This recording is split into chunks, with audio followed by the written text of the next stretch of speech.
Meeting. Sir, good evening, Meva Singh, sir. Good evening. Good evening, Krishnamurti. Krishnamurti, sir. Yes, sir. Meva Singh, sir, calling. Good evening. Ah, Am I audible? hello. Yeah, you are audible, Good sir. evening. Professor Meva Singh. Good evening. Good evening. Nice to see you. Same.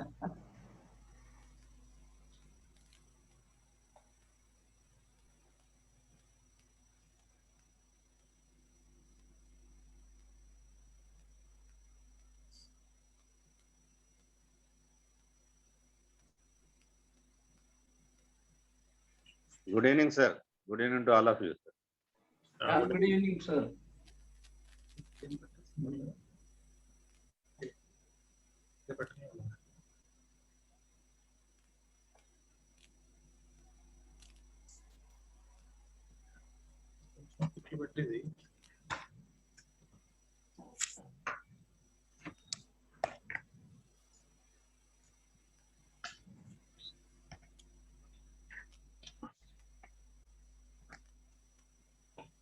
Okay, no?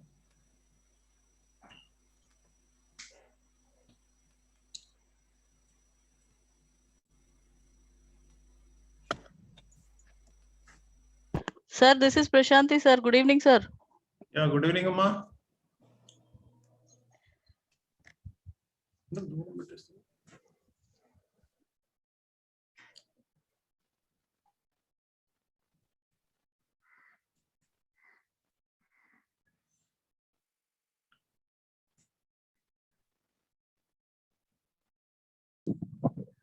Good evening to all of you, sir. Yeah, good evening, madam. Vimala.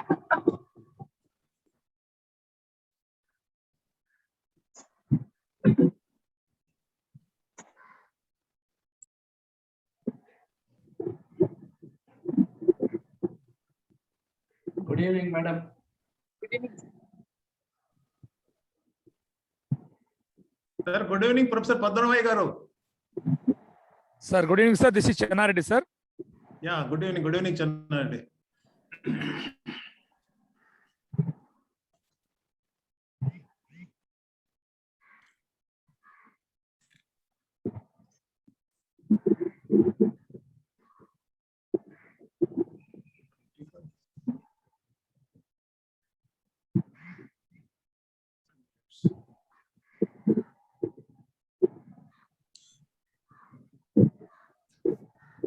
Sir, good evening, sir, Professor Padmanabhai garu.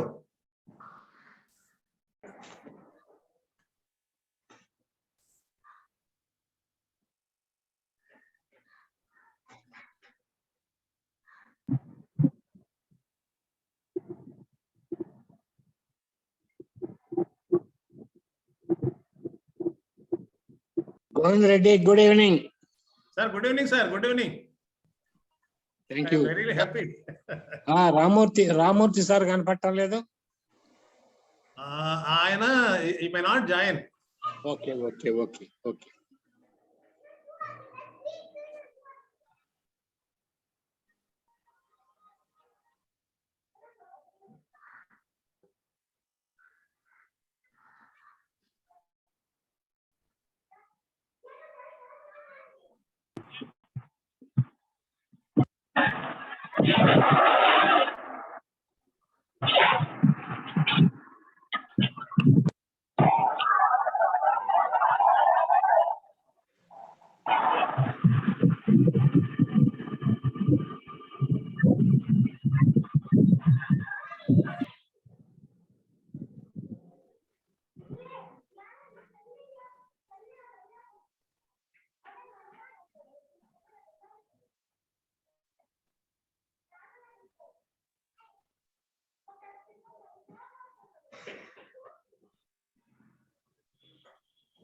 Hello. Sir, good evening, sir. Anupama. Sir, can you hear me? Is it audible? Yeah, you are audible. Can we start, sir? 1 minute, wait. Suresh sir has not come. No, sir, I'm here. I'm on the line. Sir has already joined. Then we will proceed then. Good evening, everybody. On behalf of World Congress of Psychologists, I welcome Professor B.G. Reddy, President, World Congress of Psychologists. I also welcome Professor Meva Singh, sir, Chief Guest for today's inaugural function. I welcome Professor Subhashini ma'am, General Secretary, WCOP. I also welcome all the executive committee members, core committee members and participants of today's program. I once again welcome each and everybody. Now I hand over the mic to Dr. Purnima. Thank you, Anupama Madam. Namaste, one and all. I hope everyone with good health and staying safe at home. Now, I consider it a great privilege in introducing Professor B.G. Reddy, President, WCOP, and my teacher. Professor B.G. Reddy had completed his PG and PhD from Department of Psychology, Sri Venkateshwara University, Andhra Pradesh. Sir joined as a lecturer in 1985, promoted as a reader and professor of psychology in the same university. Sir held the position of director twice in the university. Sir served in the same university for 30 years and taught B.Ed, M.Ed, MSc Psychology students. Sir guided 17 PhD and 18 MPhil students. Sir has written 14 psychology textbooks to Telugu Academy, Hyderabad, and published more than 60 research articles in different journals. He is the founder, General Secretary, Indian Academy of Psychologists, that is IAOP. He is the founder president of Inspire Professional Psychologist Society of India, IPPSI. He is also the founder president of Superannuated Psychologist Society of India, SPSI. And he is the founder, honorary president of Unemployed Psychologists Society of India, UPSI. And also the founder president of... Mute Kilana. Yeah, can you please mute your mic, please? Yeah, and also the founder president of World Congress of Psychologists, WCOP, for which the inauguration is going on live. On the above four psychology association, many workshops, national and international conferences were organized. In 2020 alone, Sir has organized 35 webinars. He personally organized 55 physical awareness programs as a psychologist and as a lawyer. Sir's counseling service is more than 1,500 families. Welcome you, sir. And now I request the president of WCOP, B.G. Reddy, Mr. B.G. Reddy, to give his welcome address. Please, sir. Yeah, thank you, Purnima, Dr. Purnima. Thank you. Now, yeah, good evening to everybody. Good evening to today's chief guest, Professor Meva Singh Ji, and Chief Patron, Professor P.V. Ramamurthy, who was my teacher, and Professor Vedagiri Ganeshan, sir, from Bharatiyar University, Tamil Nadu, who happened to be the patron of WCOP, and Professor Venkatratnam, ex-vice chancellor of Kakatiya University, Warangal, happened to be the advisor of this WCOP. Professor or Subhashini Madam, General Secretary of WCOP, who is currently working as Dean, Madras School of Social Work, Chennai, Tamil Nadu. Now, Professor V. Suresh from Annamalai University is the treasurer of WCOP, Tamil Nadu. Now, coming to the executive committee members, myself happen to be the first name. Second name, Professor A. Sudhakar Reddy from Tirupati. Professor Tummapudi Bharati from Mahila University. Next, Dr. Tavanati Bharati. Next, Dr. Venu and Mr. G. Anupama. These are all 7 executive committee members of this World Congress of Psychologists. I welcome you to this WCOP meeting. Now, I also welcome the core committee members of WCOP. Here, this core committee members consists of 12 members. And among the 12 members, myself is the first one. Next one, Professor A. Sudhakar Reddy from Tirupati. Professor R. Shubhashini. She is now Secretary of WCOP, Tamil Nadu. Professor V. Suresh from Annamalai University, Tamil Nadu. Professor A.R. Krishnamurthy, Shimoga University, Karnataka. Professor Shivakumar Chanti, Gulbarga University, Karnataka. Professor Sejwal Sir from Pune University, Maharashtra. Professor D. Janardhan Reddy Ambedkar, Open University, Hyderabad. Professor T.D. Vimala from Guntur.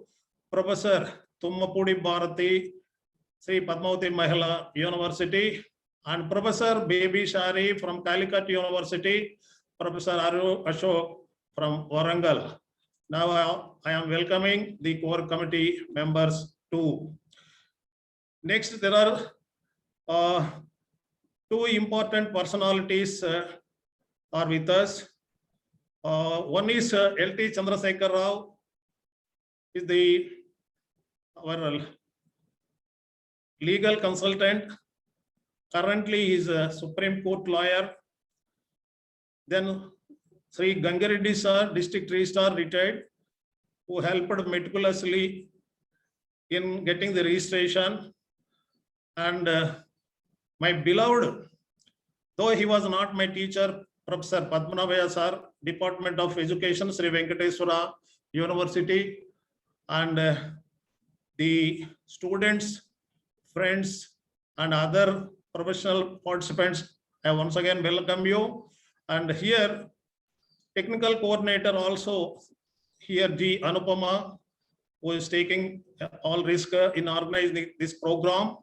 And today's coordinators, Dr. Prasanthi, Dr. Purnima is with us. I welcome you all. Now, here, regarding WCOP, I should say a few words. Thanks to our beloved God for giving the idea and establishing the highest psychological organization, that is World Congress of Psychologists, which in turn God has kept so much of responsibility on our shoulders to do so many WCO activities to the needy. In my life, since birth to till date, I am indebted to 6 distinguished personalities. Under that, number 1 is my beloved God. Next, my parents. Next, there are 4 teachers. One teacher happened to be my high school teacher, Ramaya Chetty. Second, beloved teacher, Professor P.V. Ramamurthy at university level. He is the person who has introduced this MSc Psychology course in distance education of Venkateswara University. Since then, until his retirement, even after retirement also, he used to come to our rescue in running the MSc Psychology courses effectively, and also help in conducting the seminars, conferences, workshops, etc. And here, I am just remembering and recollecting the services rendered towards the distance education MSc Psychology course. Professor D. Jamuna, who is the present Vice Chancellor of Sri Padmavati Mahila University. And as far as her services are concerned in conduction of the so-called seminars, conferences, national and international till date is quite appreciable, quite immemorable. Next, another professor who was not my teacher but my well-wisher, Professor Rallapalli Ramamurthy. He is the ex-vice chancellor of Venkateswara University. In my tenure, in my career, he helped two events. One is in procuring the job to me and in performing my marriage. Fourth professor, Professor I.V. Ramana Reddy is also professor from Department of Psychology, Sri Venkateswara University. Myself and Professor Ramana Reddy Garu, just in the capacity of author and also in the capacities of editors, we have written 14 psychology subjects books to the Telugu Academy. Then there is one spiritual godfather is there for me. He is Reverend S. Baldwin Raju from Chittur. And last but not the least, fifth persons here, students. Students at B.Ed level, students at M.Ed level, and MSc psychology level, and PG diploma students, and also MPhil and PhD students of. Then another point here, I am just presenting to you. I was really inspired by Stephen William Hawkins. His autobiography really inspires me, though he was a physically handicapped person. He received during his 35 years of his academic service, 20 distinguished gold medals in his physics. Really a role model. I inspired him. I like him. I love him.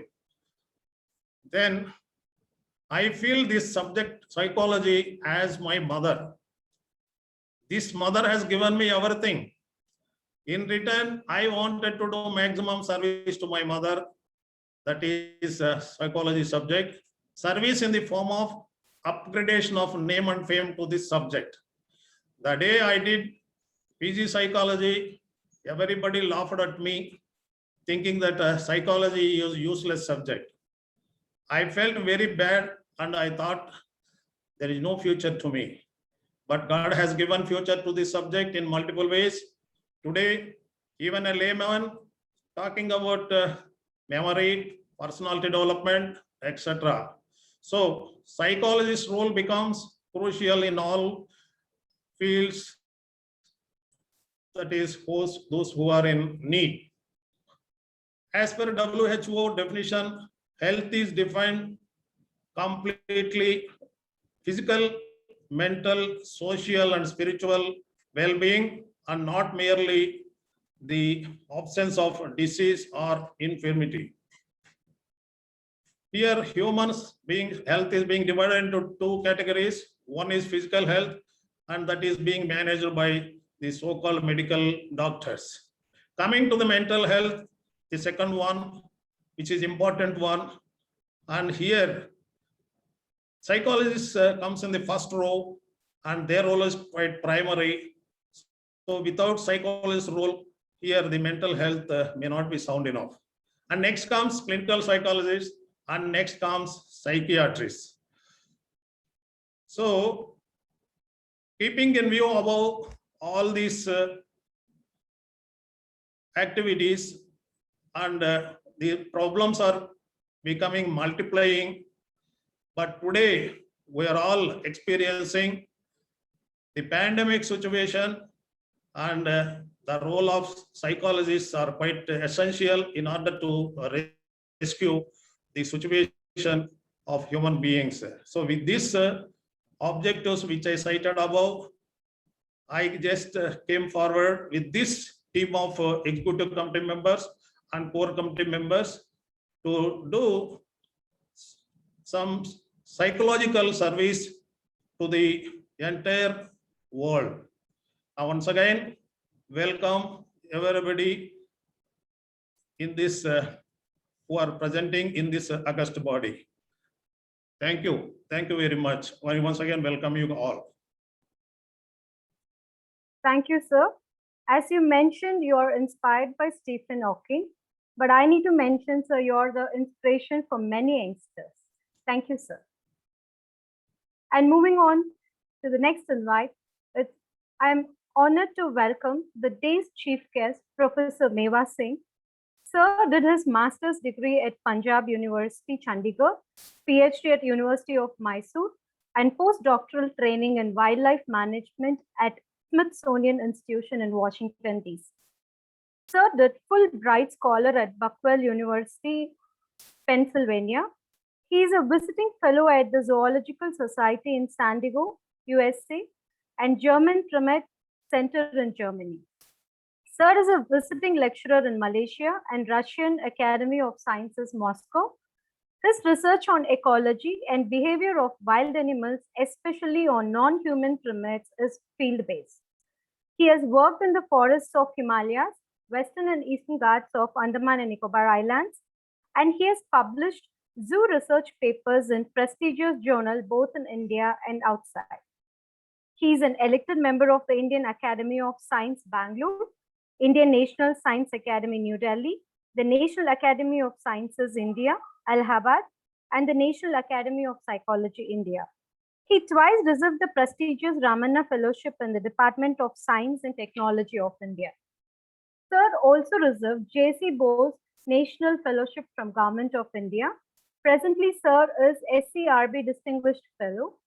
He is also the winner of Sundarlal Hora Medal in Life Sciences by the Indian National Science Academy.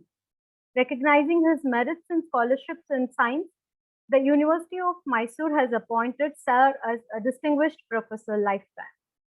Sir is the chief editor of a new journal, Dialogue Science, Scientists and Society. We welcome you, sir.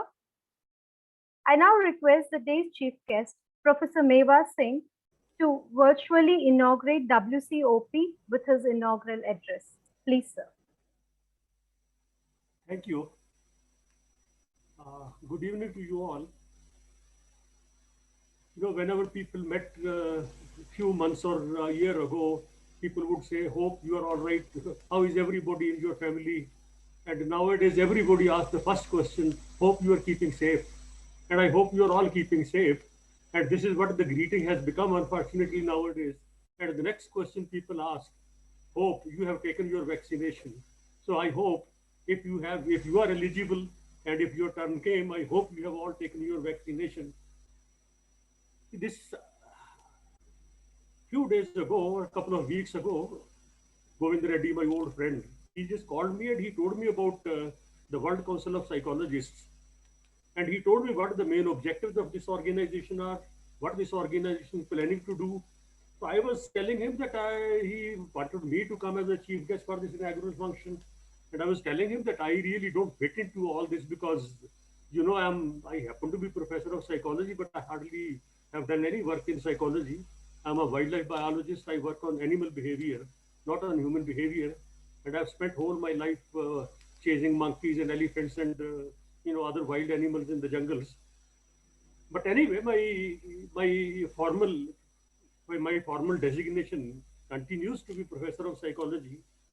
But I just want to say a bit about the times and the role of psychologists today. The psychologists have had the role all the time.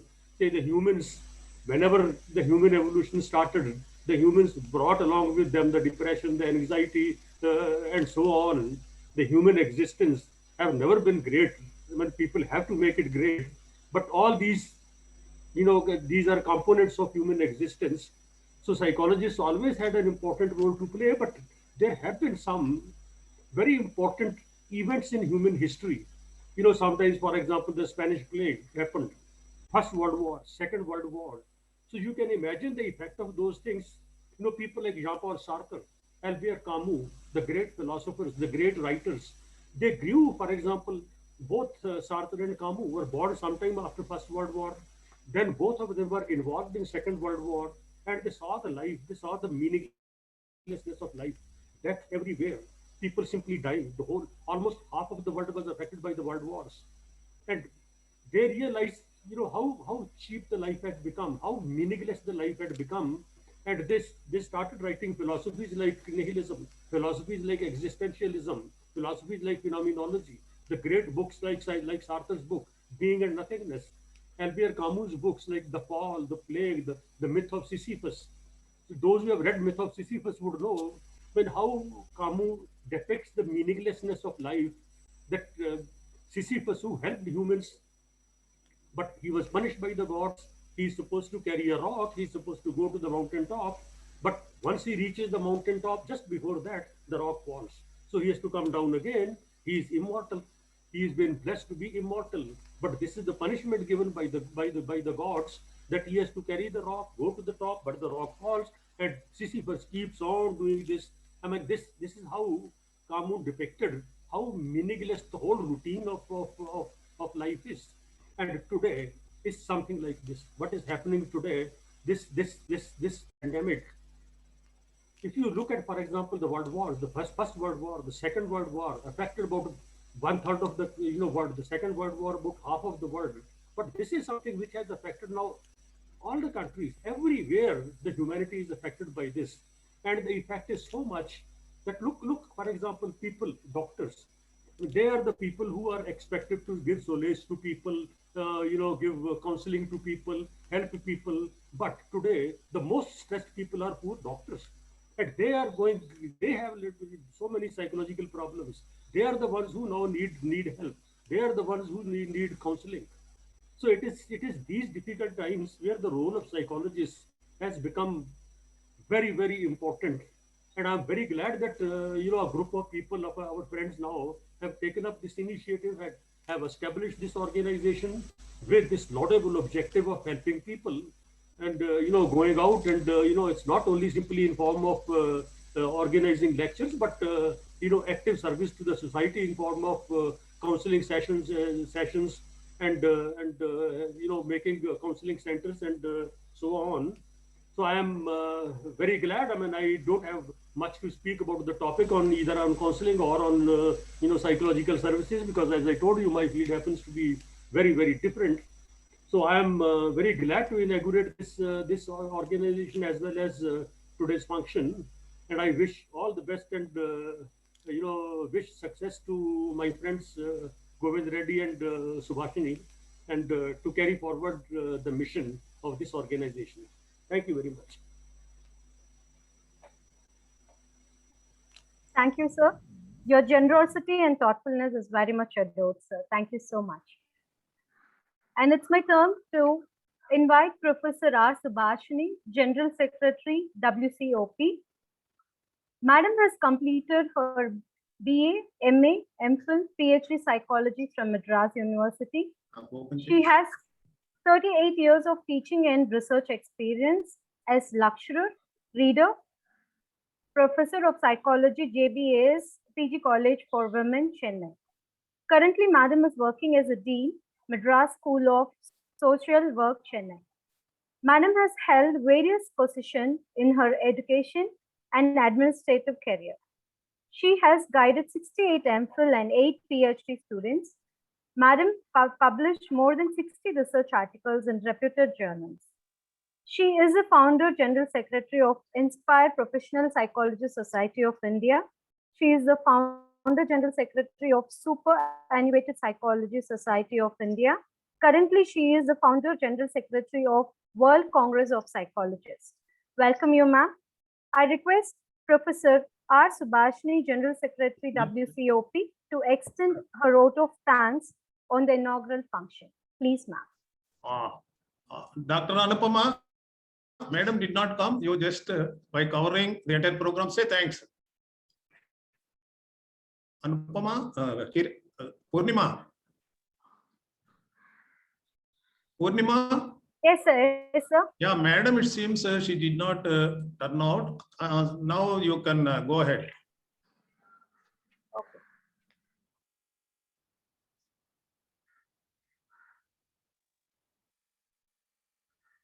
So once again, we welcome everybody to the session, and it's going to proceed with the speakers.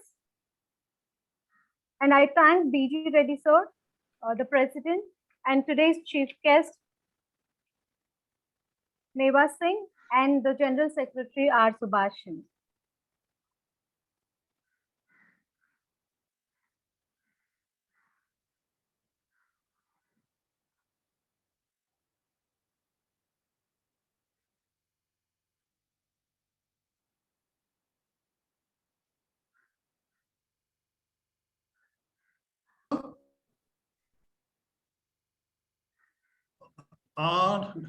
Dr. Prasanthi? Dr. Prasanthi?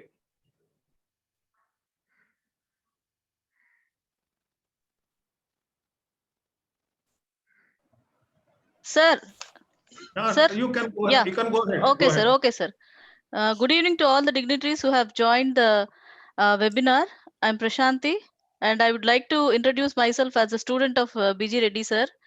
I'm delighted to take you into the second part of this international webinar on psychological issues of COVID-19 pandemic, first and second wave. With almost respect, I would like to introduce two eminent speakers, Professor Suresh sir and Professor Radheshyamji, who will be speaking on psychological issues faced and still facing due to COVID pandemic, first and second waves. I'm obliged to introduce Professor Suresh sir, who is a doctorate from Annamalai University and who is presently the course director at Care Institute of Behavioral Science, Chennai. Sir has more than 3 decades of experience in teaching and research while working as professor and head of Department of Psychology, Annamalai University, Tamil Nadu. And he has also worked as former director of a Center for Yoga Studies, Annamalai University. He has been awarded Psychometric Education Award and Distinguished Teacher Award, Annamalai University. We welcome you, sir. And our second speaker is Professor Radheshyamji, working at Bansali University, Haryana, India. Sir has been awarded his doctorate from University of Rajasthan. He is also has a career of 3 decades, and he started his career in government college, later joined in MD University Rohtak, where he worked as lecturer and researcher and as well as a professor. He is author of 7 books and has published 90 research papers in national and international journals. He is the founder and chief editor of Indian Journal of Psychology and Education.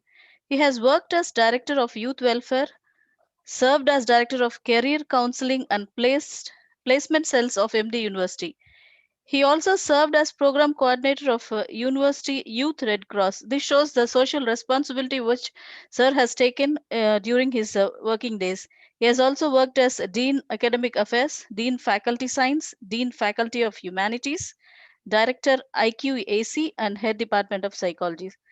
He is a President Haryana Psychological Association. Under his guidance, 24 PhDs and also along with many MPhil degree students have come out of the universities. Now I request and again I welcome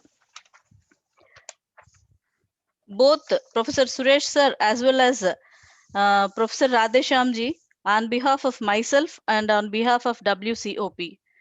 Now I request Professor Suresh sir to speak on the topic psychological issues of COVID pandemic in first wave, sir. Please do carry on, sir.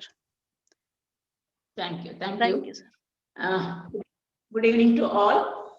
I'm happy to be with you during this pleasant occasion.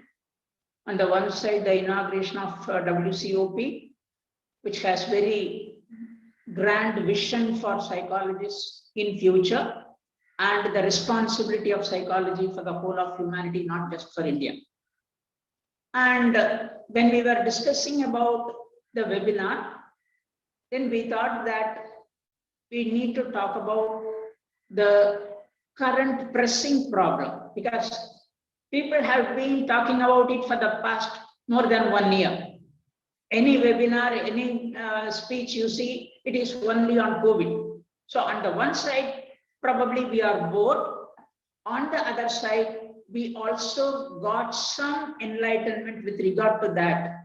So when I look back, because ever since the first case was reported in India, it's almost 1.5 years ago. So when I look back on how things have happened, then we are able to broadly divide the condition into three: the first wave, the second wave, and before the second wave has subsided, people have started talking about a third wave also.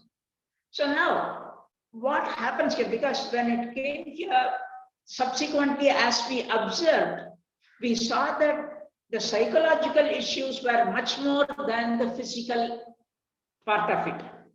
As a result, the responsibility of psychologists is much more, because this is something new for the whole world, including psychologists. So psychologists have to come out with certain new ideas, new techniques, etc., where they need to help people face and overcome such issues. So, and I've been requested to talk with regard to the first wave.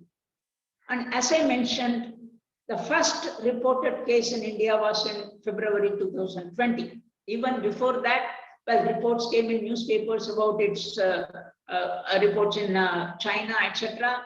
So people thought that probably it is there in a foreign country and we are not in no way, we are not going to be affected. But when it came into India, again, it was reported here and there, so people were not really serious about that. And when the number of cases started increasing, then people thought that probably there is some problem that is spreading. So this is a time when there was a lack of awareness. People did not show much interest because it was not closer to them. Whatever case was reported, it was reported very far off from each one of us. And as a result, it was not in our neighborhood, so people were not serious about that. And so, on the one side, there was a lack of awareness about what it is, lack of awareness about the causes of COVID, lack of awareness about the treatment of COVID, lack of awareness about the cure of COVID, and lack of awareness about how long it is going to be, the duration. So as a result, so there was complete lack of awareness among the public and not much interest also. But when the number of cases started increasing and newspapers and the news media started reporting day in and out, day out, and any news channel or newspaper when you open, well, you saw only cases about COVID which is spreading. So when it was spreading again at this juncture, if you see, it was spreading mostly only in the urban areas, not in rural areas. So rural people were not completely concerned about them. Urban areas, it was there in a distant place and the space was contained, etc. So people thought that probably there is something that is growing, something that is serious, etc.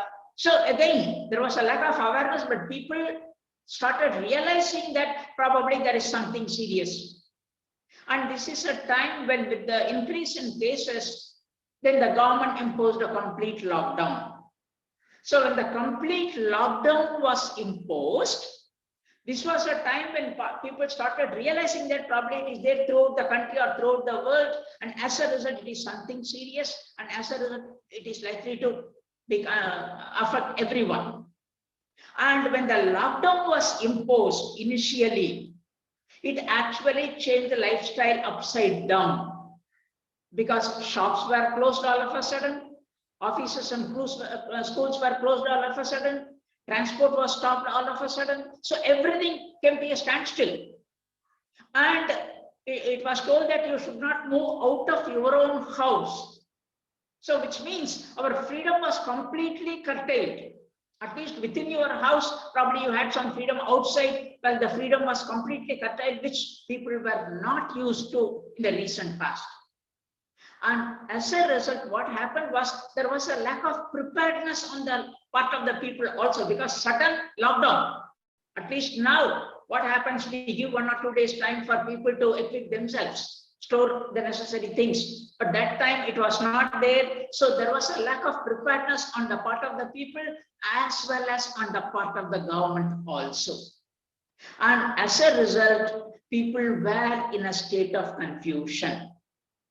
But at the same time, what happened was, though people were in a state of confusion, people felt that probably soon it will come to an end, and as a result, the offices will open, the schools will open, the shops will open, etc. They were looking for that. And so people, even at this juncture, were not, I would say, were not really worried. They were concerned, but they were not really worried, because once the first lockdown of 15 days or whatever is over, everything will be back to normal. But which was not the case when the lockdown prolonged. And that is when people started realizing that, well, life is not going to be the same hereafter.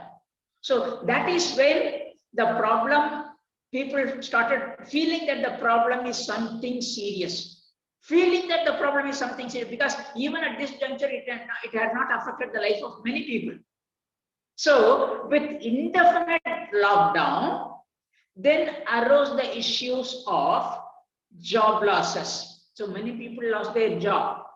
So the livelihood. So people who were dependent on the job, day-to-day job for their livelihood, well, their life was very much affected. So there were job losses. There was financial insecurity. So when I say financial insecurity, well, even in government jobs, some governments cut the pay for their staff also. Usually in the Indian society, there is a belief that a government job is a secure job. Once you are permanent in your government job, well, till your death, everything is assured. So that is why people usually, when they get their salary, then they plan to build a house, buy a car, this, that, etc. Because every year there is going to be this much increase in my salary, so I can afford to spare so much, and as a result, I can have all these luxuries, etc. So without thinking about any emergencies. So that is what happened. Whereas now, financial insecurity, well, my pay is likely to be cut down, and even whether I'm going to get my pay, I'm not sure about that. So there was financial insecurity. And as a result, there was a jobs insecurity also. So that way, people started feeling insecure in every aspect of their life, because it has affected almost all sectors of the society throughout the world, not just in one state in India or not just in India, throughout the world.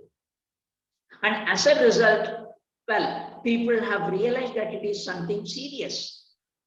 And the result is, what happened was, because of the indefinite lockdown, they started working from home.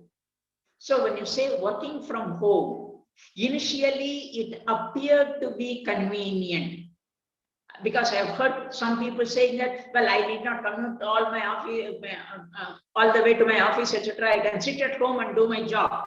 So it is convenient for me. And as a result, in due course, people realized that it is not so. Instead, people started feeling that going to the office is better than remaining at home and working from home. Because when I go to the office time is just 5 hours or 8 hours or whatever it is. Whereas when I sit at home, I do not know whether it is 12 hours or 24 hours. So ultimately, working from home became a serious issue. And most probably it is going to be the order of the society in future also, because that is likely to be encouraged in many of the organizations in future. The same way, when you think about the educational institutions, online classes, many teachers were not prepared because they did not have the skill. And I heard some senior teachers who are at the verge of their retirement in a year or two, some of them telling that, well, it is not possible for me, so I'm going to give a VR now itself. So online classes, both the teachers as well as the students were not prepared. Like, though I've been talking in webinars for the past 1 year, more than 1 year, still I'm not comfortable. I feel as if I'm talking to a wall, because we are used to a system where the students are sitting there right in front of you, and then you talk to them, you observe their reaction, and then based on the reaction, you modify your approach, you get a feedback there. Either you are inspired or you are encouraged, discouraged by the reaction of the students, etc.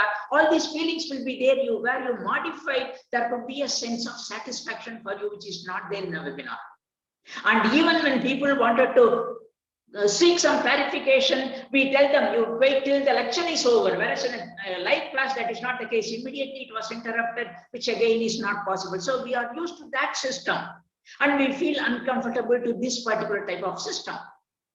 And online examinations, how to conduct exams, because even conducting examinations in person, there are so many issues. So when you conduct the exam online, there will be so many problems in that. How are we going to do that? Or sometimes people have started talking about cancellation of examination also. So if the exam is cancelled, how are we to do? Pass all the students. When we pass all the students, what will be the consequences? So we do not know. So these are all new experiences. The same way in other aspects also, like restrictions in marriage. When you say marriage in India, well, you used to invite all your near and dear ones, and where hundreds of people, and in some marriages, thousands of people would assemble, and you used to feel so happy about so many people around you. Whereas now the government says only 50 people for marriage. The same way, when there is a death of a loved one, all the people will be would have assembled, because the Indian culture is such that, well, whether you attend a marriage or not, you need to be there with the people when there is a death of a loved one in the family, because you need to provide the moral and social support. Whereas now, so when there is a death of a loved one, well, people are unable to see even the body. So it has gone to that extent. So you are used to a system, whereas here it is just the opposite, not even slight deviation, just the opposite. So people are put into tremendous stress in various aspects. So ultimately, these were all some of new experiences for us. We were not used to that, and accordingly, people were not used to accept them, and people were not convinced of them. But people felt that they are helpless. So now people have started feeling that everyone is helpless, like a common man, the government, the authorities in the government, everyone is helpless. So only thing who can save us right now is, if at all, if you believe in God, only God. Otherwise, we do not know what is going to happen. That is the state of affairs of people as the phase of Corona, the first wave, was actually closing down. And many webinars spoke about them. And whenever I heard many of the webinars, or when I read certain papers, most of them focused only on issues or problems of COVID. But most of them did not talk about the positive side. There were positive impact also. Like, for example, earlier, the family members, they were never together in the family. They were under the same roof. One was on a night duty, the other one was on a day duty, and each one was busy with the job. Whereas now, all the 24 hours, the whole family is there within the four walls together. But they do not know how to interact and how to strengthen the bond among them, because they are not used to that. So the same way, you have much time at your disposal. How can you use that to your advantage, for your betterment, to strengthen that, etc. So there are positive aspects also to that, and I feel that many psychologists should have spoken about that, but that was not the case because we were not prepared for it, whereas now people have started talking about them. So that way, there were certain studies that were conducted during this phase, the first phase. So with all the inadequacies in methodology, the findings of the studies give us certain clues for the future. Now, when we see, as I mentioned, more than the physical suffering, the psychological impact was more serious. It was much more, and it is going to be there with people for many years to come. Well, if I suffer from Corona today, if I am treated for that, I overcome that. Physically, well, I overcome that, well, in a month or two.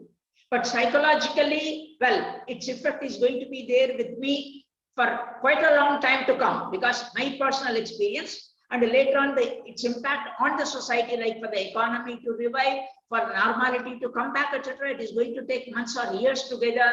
So it is going to be with us. So I feel that psychologists have much more, or I would say social scientists, including psychologists, have much more responsibilities than the medical people. And the findings, some of the findings reveal that there are certain predictors of psychological impact. One is younger people seem to have been affected more than older people. Now, superficially looking at it, probably the whole life is ahead of them. So what will happen to them, etc. Probably a sense of insecurity has set in, and that could be a reason. Or there may be umpteen number of reasons. So younger ones seem to be more affected, which means there should be an in-depth study, psychological study, as to what are all the factors which affect the younger people, due to which the impact was there, and what type of help they would be requiring, and what type of strategy psychologists have to come out with. Because all the traditional strategies, some of them may be helpful, some of them may not be helpful. So we need to overcome them on the one side to help them overcome the issues. On the other side, preventive aspects. In future, if there are pandemics, well, how can people deal with them? So that way, I would say for psychologists or for any people, this is an opportunity on the other side, because no one has seen that the whole life coming to a standstill and still people live. So how should we go about it?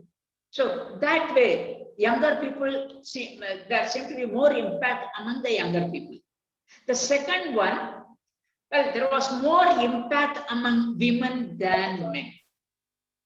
Because initially, I felt that the impact may be more on men, because I felt that the responsibility of the economic responsibility is predominantly on the man in many families even today. So the man would be more affected, but studies show the opposite. Women seem to have been more affected. And in another study also that I came across, women were more affected. They reported higher levels of anxiety, higher levels of stress, and higher levels of depression. And one study reported that, well, unmarried women, it was more than married women. Then what are all the reasons? Again, issues of women due to the impact, well, we need to explore. Probably for the role of women, probably it overlaps when they are at home. There may be a meeting, or there may be an online class. That may be a time when the child will come and ask for something. Another family member may come and ask for something. So there is a complete overlap between the two roles. Whereas traditionally, once the lady completes her cooking at home and leaves home by about 8 or 8:30 in the morning, her job is over. The next is in the office. Then again, come back home and take care of that. There was a complete or clear demarcation, whereas there is no such demarcation. Then how to handle them? And we need to guide the government also in arriving at proper norms for people working at home, and norms for women also. So that way, focus should be on the issues of women and the reasons for the impact, etc., and the type of support that they would be requiring. And another category of people was people having non-physical comorbidity, that is some other illness, because mostly when you see the news, it says that people with this illness, it got aggravated because of COVID. As a result, people died, etc. So as a result, people with certain other physical illnesses also, the impact was more. And these were all some of the impact that were factors that were reported in the research studies, whereas more in-depth long-term studies are to be taken up by psychologists in future to understand the situation much better.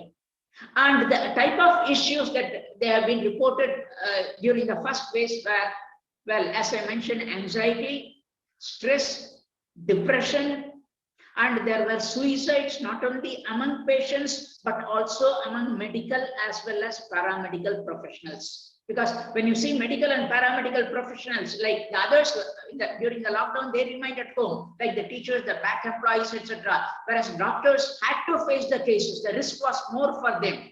And when we hear that, well, they worked so hard, and some of the doctors or paramedical professionals died because of COVID. It is so pathetic. They saved so many lives, but ultimately they succumbed to that. So it is so pathetic. So we need to look at the intensity of their issues and how such problems could be minimized or eliminated in future also. And there was also a report that domestic violence increased. So again, financial crisis and other things, frustrations, etc., probably domestic. So these are some of the major issues that have been reported during the first wave. Now, by the end of the first wave, what happened was, well, Corona became a household name. At the beginning, people thought, well, it is there in somewhere in a foreign country, so we have nothing to do with that. By the end of the first wave, it became a household name where whether it is a rural area or urban area, whether one is educated or illiterate, whether one is a child or an old age person, etc., everyone started talking about that. But even now, I would say still there is a lack of awareness, still there is a confusion, even during the second phase, which the next person will be talking about. So as a result, well, these were all the pictures that evolved during the first stage. And the thing is, psychologists as well as behavioral scientists have a tremendous responsibility. From the experience, we have to gain many knowledge and try to guide people in future also. So that way, psychologists also should come out with new techniques, new strategies, new set of knowledge, etc. And I think we will be able to help people overcome the issues and face such issues in a more effective manner. And I thank you for the opportunity given. Thank you so much.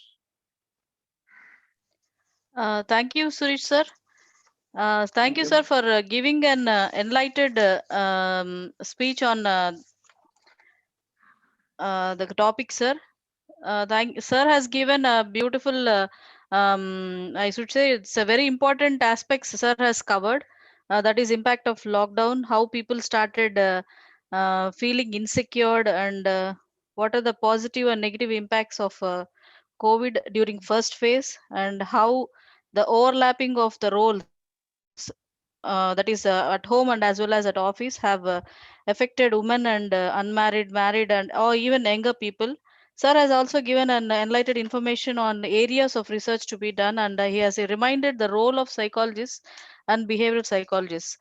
Sir, we will be discussing in the after the second speech, sir. So now I request um, Professor Radheshyamji sir to speak on the topic psychological issues on COVID pandemic second wave, sir. Radheshyamji sir.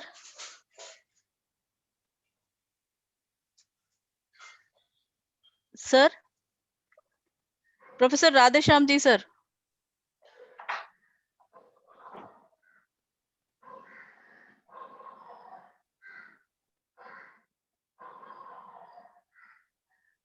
Sir, Professor Radheshyamji sir. Sir, we welcome you, sir. And I request you to continue with the session, sir. Am I audible? Yes, sir, you are audible, sir. Hello. Sir, आप audible है, Okay, sir. thank you. Okay, sir. Please do continue, sir. Okay. Respected Professor B.G. Reddy, President WCOP, Chief Guest of today's function, Professor Meva Singh, Professor R. Subhashini, General Secretary, WCOP, and Professor Suresh, who just delivered his talk, other respected members of the Executive Committee, Technical Coordinator, and all other dignitaries who are there, my respected other academician participants who are participating in this webinar. Professor V. Suresh has very lucidly highlighted the aspects of the psychological and social aspects of the COVID-19 caused situation, and he has beautifully narrated the events and the correlated issues, and given suggestions for psychologists to work for to understand the nitty-gritties of the COVID-like situation and for preparedness of future if any situation such unfortunately arises. As I have been given the topic that issues related to second wave, I will go by comparing the second and first wave, the issues related to that. Though many of the issues which have already been highlighted by Professor Suresh and are very uh, clear now, if we think of, if we go by the events, when the first wave started, it began from China, slowly spread in the whole world, then it came to, in last February or March, it came to India also. Then that time the situation, as Professor Suresh has highlighted, that there was a lack of awareness, and somewhere this lack of seriousness was also there, and people were in the lockdown was imposed. It was a quick response from the government, and complete lockdown was imposed, and people were confined. There was no movement of the people. I know about Delhi, Haryana, Punjab, Rajasthan. These, there was a complete lockdown, and movement was totally restricted. That time, the people were forced to confine to their houses. This was the first wave concern. Then coming to the second, when we you can say faced the challenge of the first wave, then started the unlock, and people became very carefree, and were not following any kind of precautionary measures. They were not wearing masks, and large gatherings were allowed, and all these things. The second wave, when the virus, the mutated strain came, and it was more serious, even then people were not taking the precautions, and large ceremonies, religious marriage, and even you can say some melas, or the kind of election gatherings and other things were there. So, in my view, the second wave, the lockdown was a delayed response from the government side, as well as I will blame the public, individual level. People were not much concerned about the seriousness of the situation. When the situation became worse, then only both sides there was realization that the situation is alarming, and then it was a crisis like situation, and people were running here and there for hospital beds, oxygen, and then the second, this is one thing. And here I would say that it was just because of, I would say, positivity. I'm not criticizing, but that here I say that it was a kind of too much positivity on the part of the system, as well as at the individual level. We were of the view that we have won the war and we have defeated COVID, and we were rejoicing and celebrating that kind of situation. That was the time where we would have planned for, seriously thought of, had it, if it comes again, how we are going to face the challenge.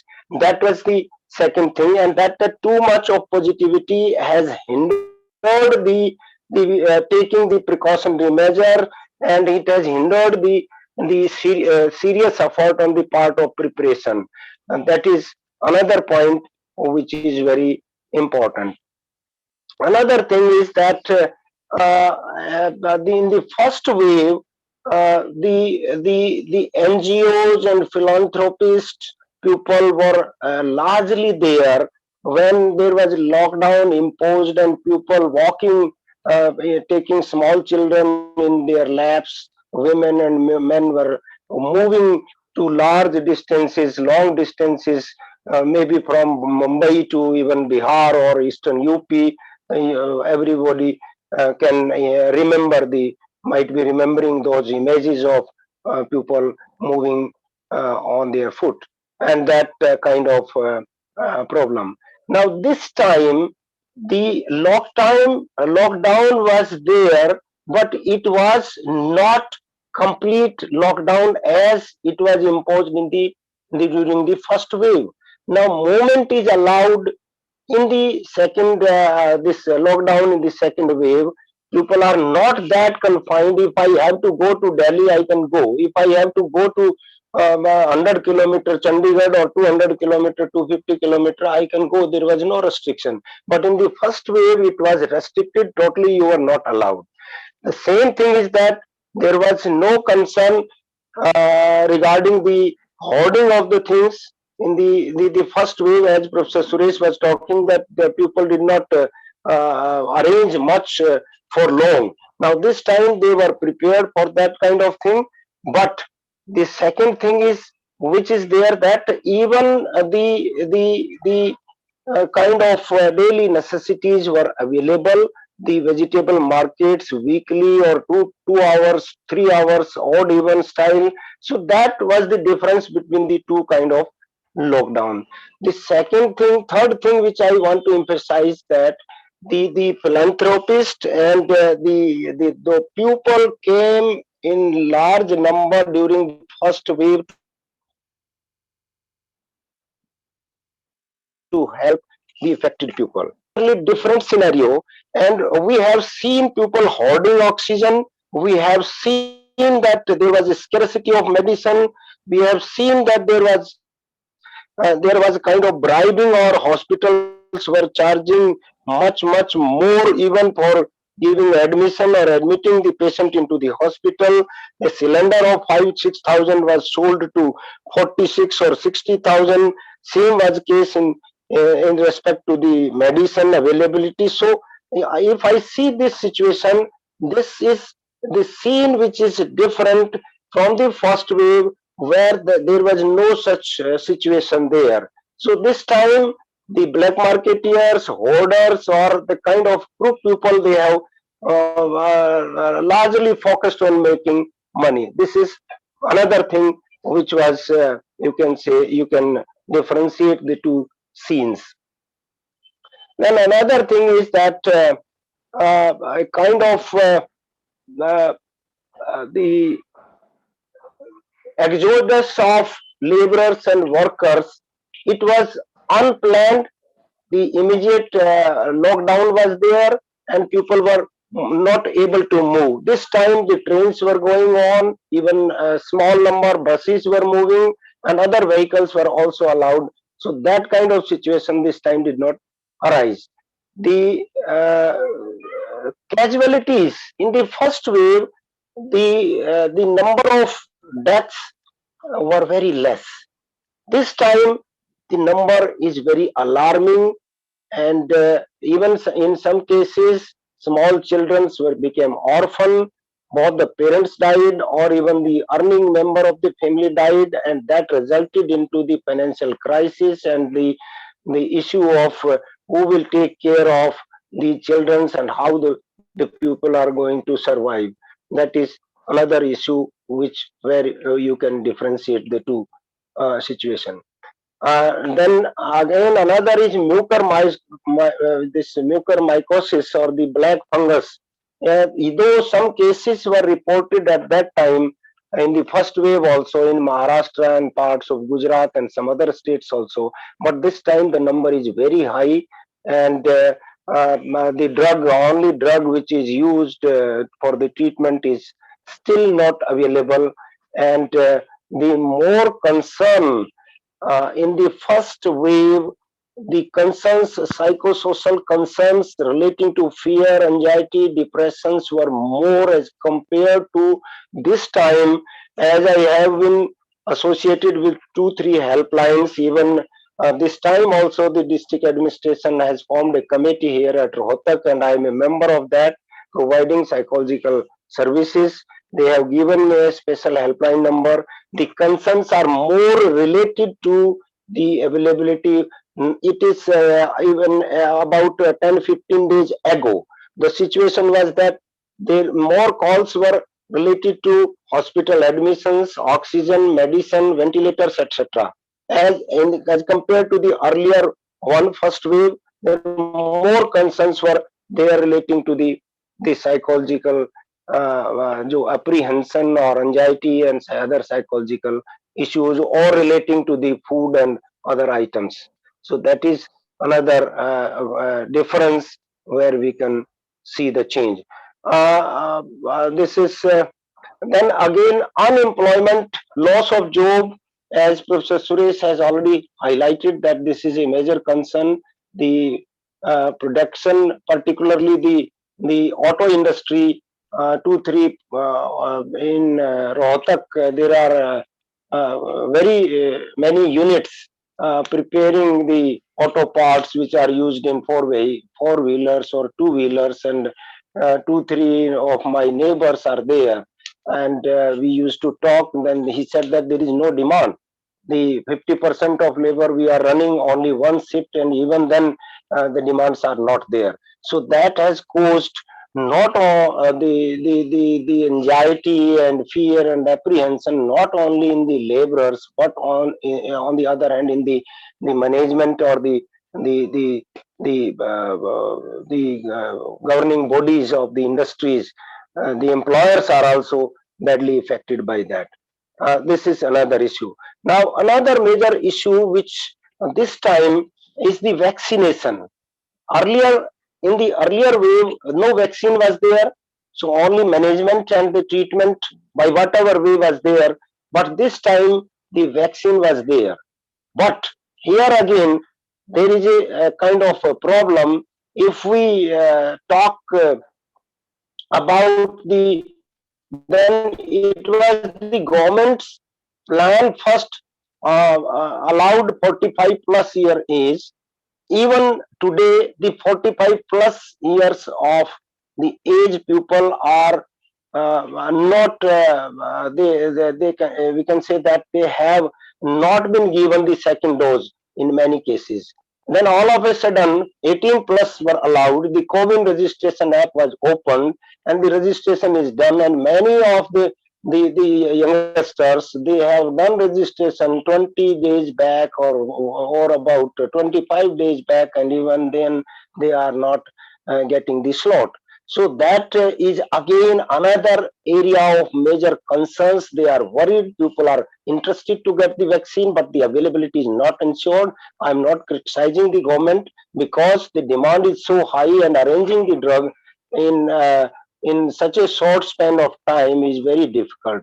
But the things would have been planned, and the results would have been more better in that case. So people are interested. And one more thing which is happening, I have received 2-3 calls relating to that also, and even that has happened to me also. I took Covaxin drug in one of my university, MD university, where I served for 32 years. They arranged a camp. I took the first dose, and even after getting the first dose, even till today, I got the first dose 20th April. Then there is no registration, no certification. I got the dose, no proof, nothing. And then we complained to the registrar. The again civil surgeon was talked and they informed, and another camp was organized wherein the second when we got the second dose, then only the registration was done. So that is again another issue where people are calling that what will happen. I got the dose 10 days back in such and such camp, and still my registration is not done. So that is another issue which is resulting into the fear and apprehension, and you can say anxiety relating to what will happen. In some of even yesterday, I got a call, some teacher from a government school. She called me that I got the dose 15 days back, and still there is no registration, and my school administration is asking, give the proof that you have taken the dose. So even yesterday only the district administration held the meeting where I was also present, and the school managements were there, the major schools, all the schools managements of the district Rohtak were there. So they were also concerned about that we want to open the school. How to go in for that? The issue was relating to the children, as Professor Suresh also highlighted in his talk that about the third wave. This is another issue of concern, whether the third wave is going to affect the children much more. Is there any specific scientific evidence for that?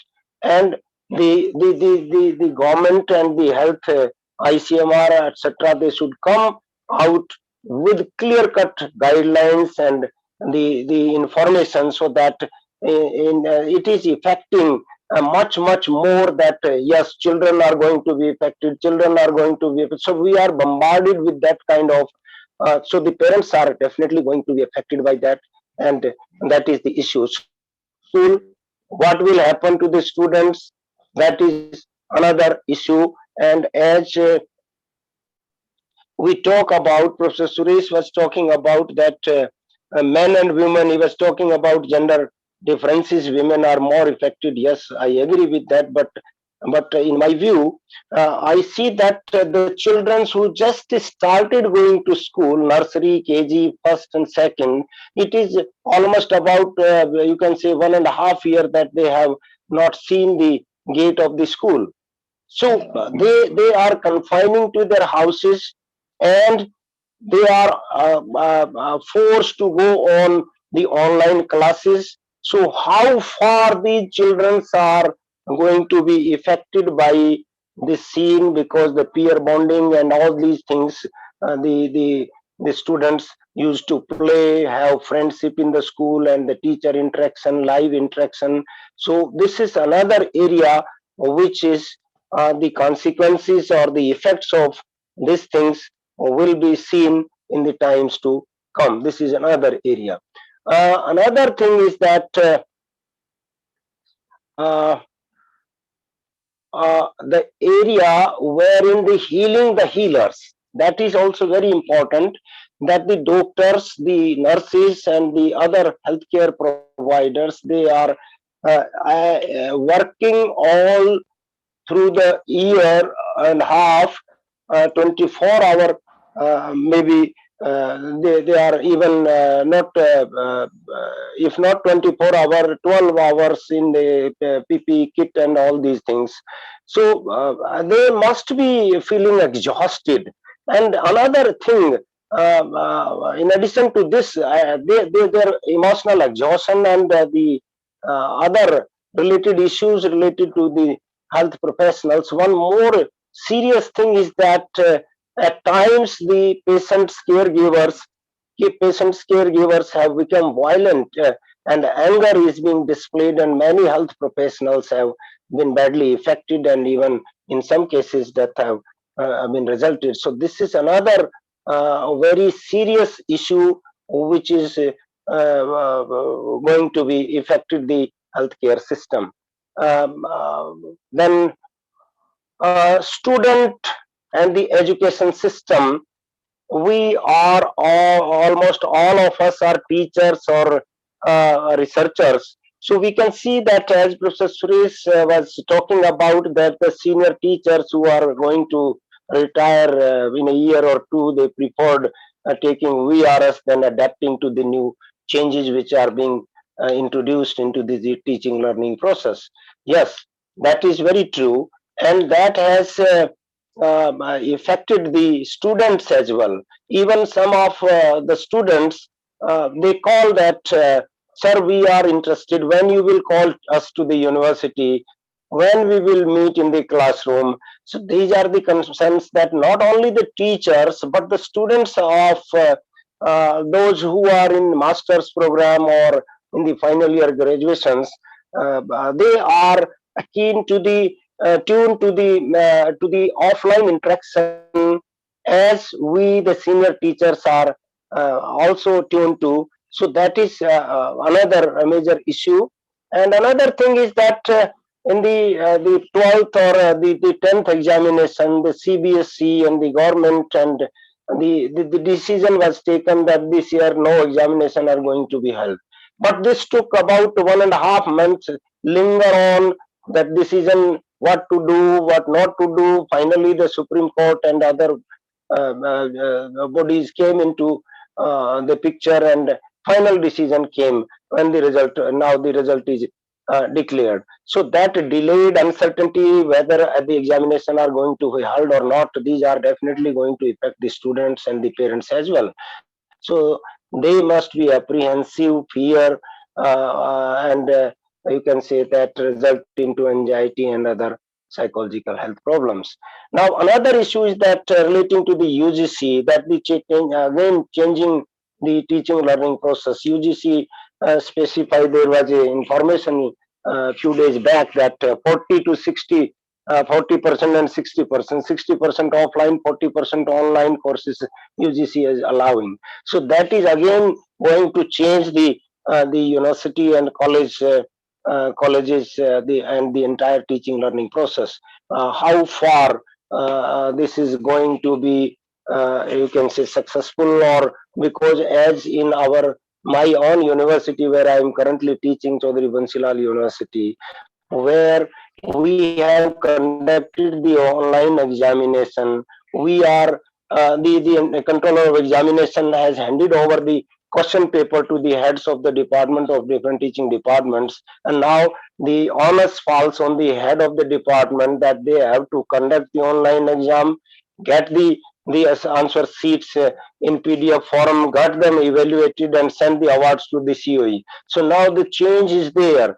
How to you can say the evaluate the scripts on screen, and the earlier the task was that of the controller of examination. Now it is given to the department and the teachers of the department performing the entire duty. This is another thing. And another issue is relating to the third wave concern. As I have talked earlier also, this third wave concern is much more serious, that it is day and on and day in and day out. We used to listen that in the newspapers, in the TV, and the debates, webinars, and other things, that the third wave is going to be very serious for children. So how to make our children safe and secure, that is another concern. So we have to think of that the only thing is that when the parents are, you can say, vaccinated, the school staff are vaccinated, and then only children's, because till date there is no vaccine for children. So this another very important issue is there, that the clear cut and correct information relating to that should be given, and that will definitely help us in dealing with these issues. Another issue is relating to the, yes, of course, the positive aspect of the COVID situation is definitely very important, as Professor Suresh has already highlighted.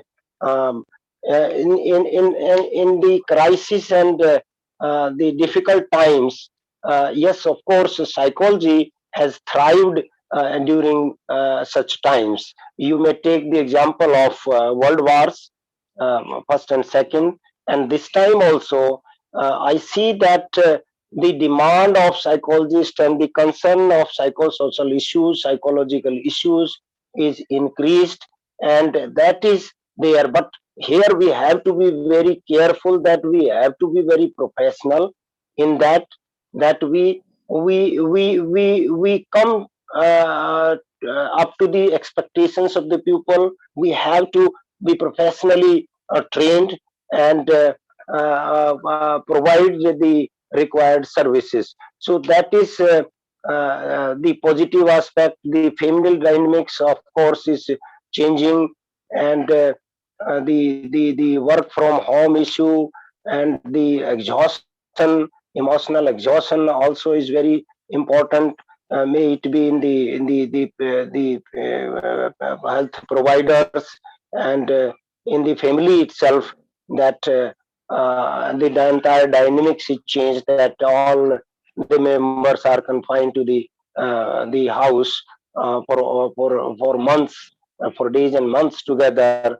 So that is the major issue in my view at this time in the second wave is that of the fear and apprehension. And fear is, you can think of that the COVID virus and the fear virus. So fear virus is resulting into a kind of anxiety, because fear is a kind of emotional response to a perceived threat while anxiety is the anticipation of any future threat. So it is comparatively easier to avoid viruses, but psychological virus of fear is most contagious. Fear of loss, loved one or economic occupation or status is one of the most prevalent fear. Chronic or extreme fear has a direct effect on our health. Fear leads to excessive activation of sympathetic nervous system, may activate the fight or flight syndrome also.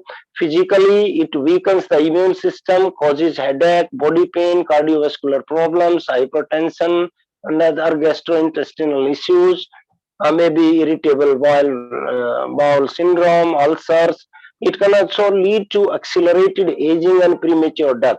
So emotionally, it is causes disorders like panic attacks, anxiety, dissociative states, obsession, and in some cases PTSD and depression and other mental health issues. So we have to counter this, and for that, in several webinars and seminars, the major techniques like relaxation, hypnosis, self-hypnosis, gratitude journal, maintaining thought diary, and all these kind of tips have already been given. My concern here is, suggestion here is that we must have a kind of schedule, routine that we should follow that will definitely help us in dealing with the fear, anxiety, and these concerns. Another, the devastation during the two world wars. And I'm reminded of such case that of Viktor Frankl, who is very a kind of he wrote his book after coming out from the concentration camps, this meaning in life or the logotherapy, he highlighted the importance of the meaning in life. So you have to have a purpose in life, and if that is there, that will definitely help one to come out of any kind of difficult situation. If you have a target, objective, or meaning that I have to do this, this is the meaning of my life. So this is a very important initiative taken by the World Congress of Psychologists, Professor B.G. Reddy and his team. I am much thankful to the association for giving me opportunity to talk to you, interact with you. Thank you very much. Thank you all. Thank you, sir. Thank you, sir, for giving a brief and a very brief and concise information and comparing the two waves of COVID pandemic, sir. And sir has thrown light on how lockdown one and full lockdown was taken in first wave, and it was a partial in the second wave, and how there are no casualties, less casualties, I should say, in first pandemic, uh, and the casualties have increased in the second pandemic, and how the impact of the pandemic in on the departments of government departments like education department, health department, transport department, and even in the university level, the changes have taken care. So how healing of healers is very important. This is a area where we psychologists have to take the first step. Sir has given that the role of psychologist is very important right now, and the need we have to stand on for the need are, but that has to be very professional way with a good training. Thank you very much, sir. The session is open for discussion, sir.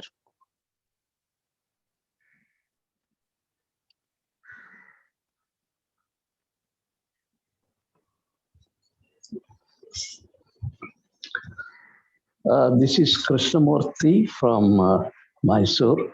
I earlier worked in Kuvempu University as well as in the mental health setup. So both the professors have given a very brief as well as elaborate to certain issues about the pandemic, the earlier and the present wave.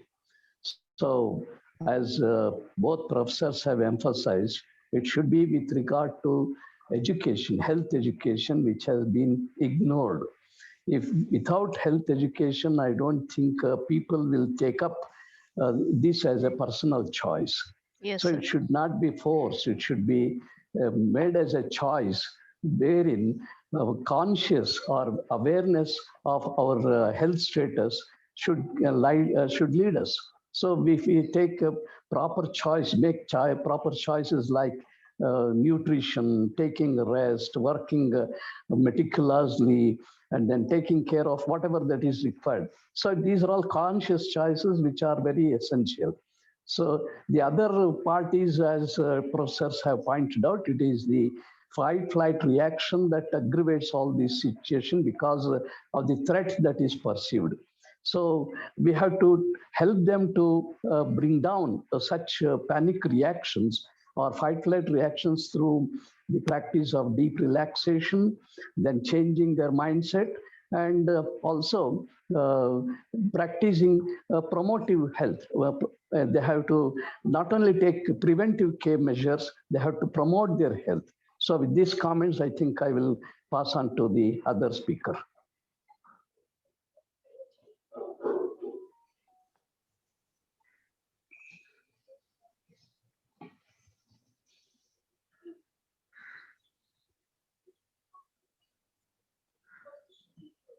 Thank you, Professor Krishnamurthy sir, for your nice comments. Now, I request Professor Padmanabhaya sir to give his comment.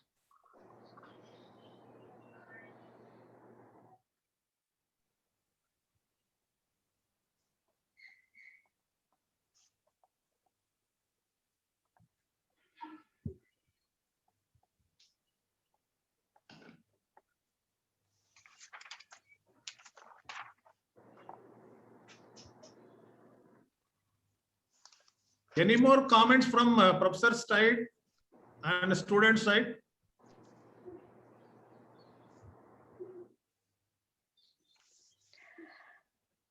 Sir, this is Prashanti, sir. I think I have got ample of research topics to be done in our college, sir.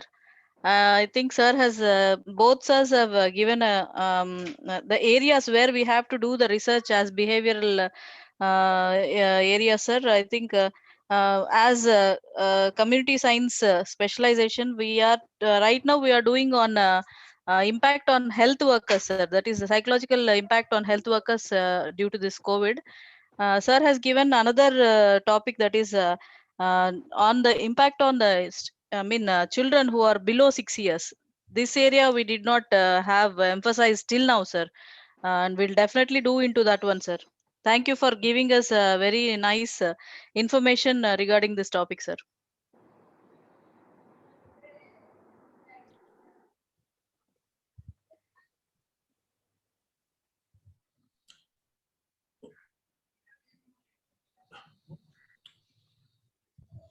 Any more responses from our professor side?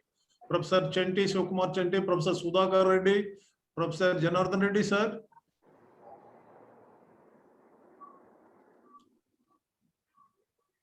Okay, good evening, sir. When you mentioned my name, Govind Reddy Garu, I think it is better Please, to please. say with Yeah, please, few sir.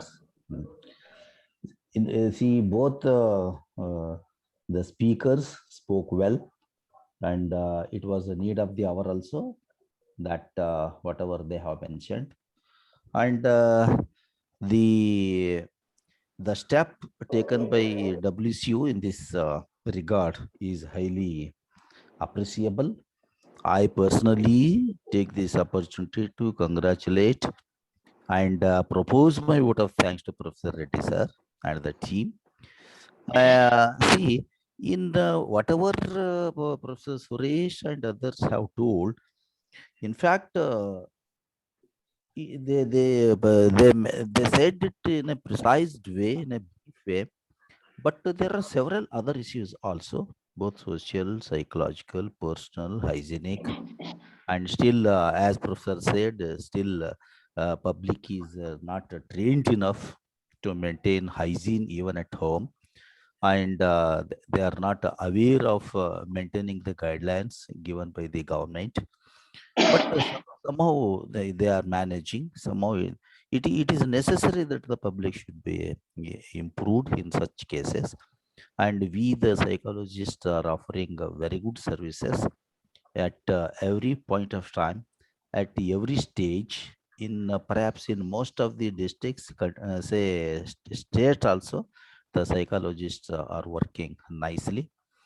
Okay, this is really a very good webinar, a kind of say sharing of the information about all these things. Though we know, we feel that we know, but as the professor, other professors, Bansal University said, there is a fear virus which is there. Psychological fear is all definitely, perhaps that is the reason which is creating a lot of tension, lot of problems in the human beings. I think we have to address to that also. Of course, we are counseling anyway, but repeated counseling is necessary for the same group, as I believe that the target groups should be increased, as a matter of fact. Anyway, sir, thank you very much for the nice presentation of both these stalwarts, and I take this opportunity to thank each and every one of our team. Thank you.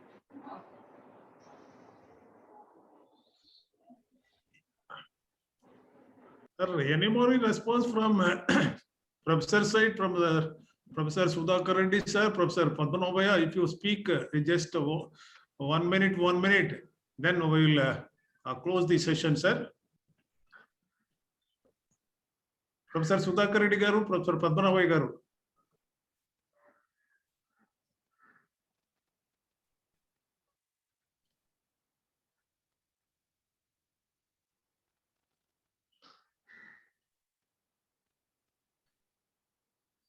Okay, now it is once again, it is my primary duty to thank today's chief guest, Professor Meva Singh ji, and today's speakers, Professor Suresh sir and Professor Radhesham sir from Haryana. And I also thank the technical coordinators, Professor Dr. Prasanthi, Dr. Purnima, and Mrs. Anupama. And I once again thank all the professors and other psychology students who graduated, post-graduated from Venkateswara University, and also graduated and post-graduated from other sister universities who have participated.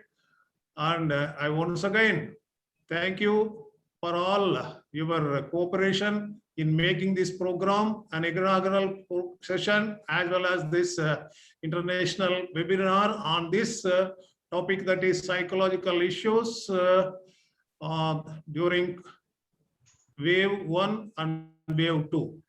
Nice.